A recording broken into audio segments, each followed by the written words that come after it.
Hey guys, welcome out to the range. Today I want to do a video to answer a question that was asked about printed webbing, camouflage webbing, and then about lacing the webbing back through the tri-glide to lock it in place.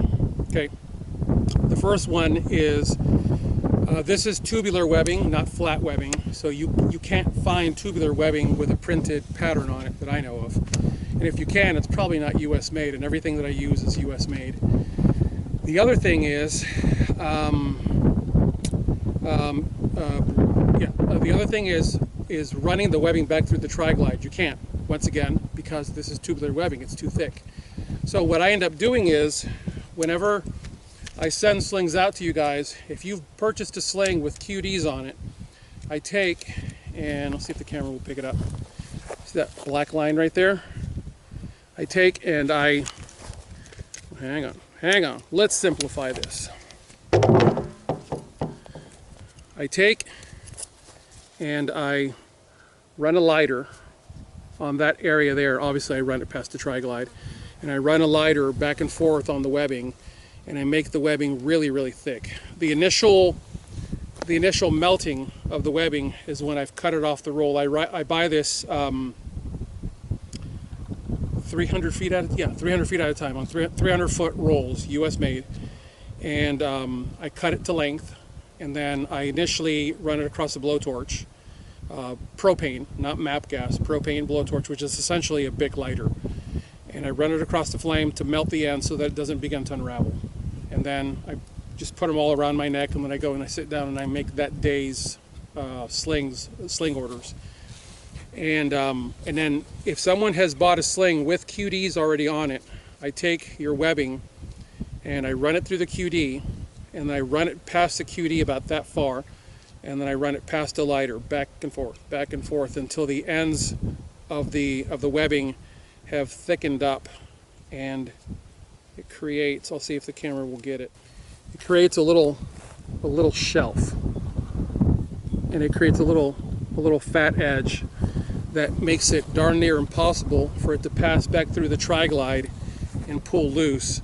So you can actually take your rifle and you can jam it hard into a tree while holding the sling as a stabilizer, like what they do on helicopters. You can jam it hard and lean into a tree without it unlacing on you, because this stuff is not going to break, but it could potentially pull back through. If you've purchased a sling that has tri-glides only, or paracord loops, you're going to want to put an extra little melt edge, and all you got to do is just run it past a Bic lighter.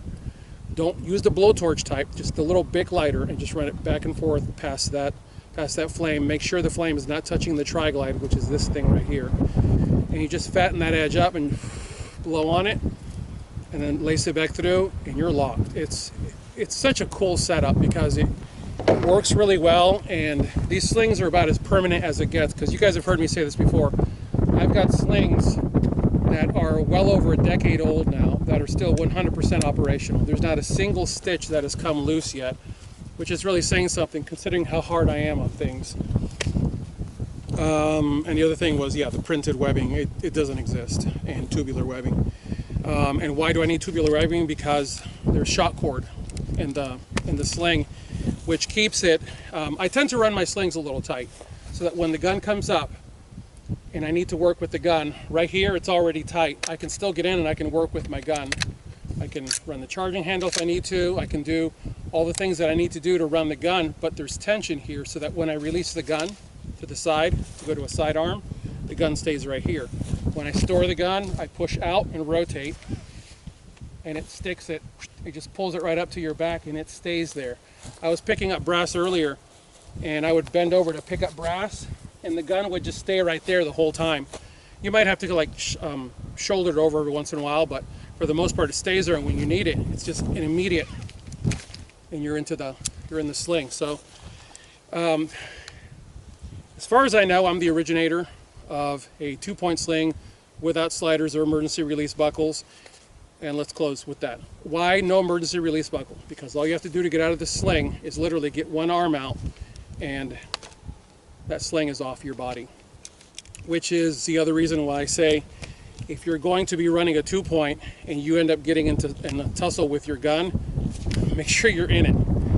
make sure you're in it. Because remember guys, you're giving something up.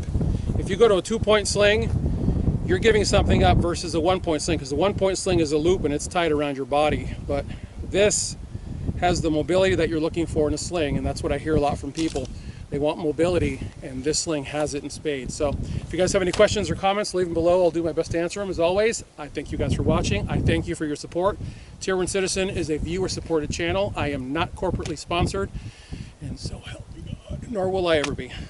Thank you guys. God bless you all. Have a good one.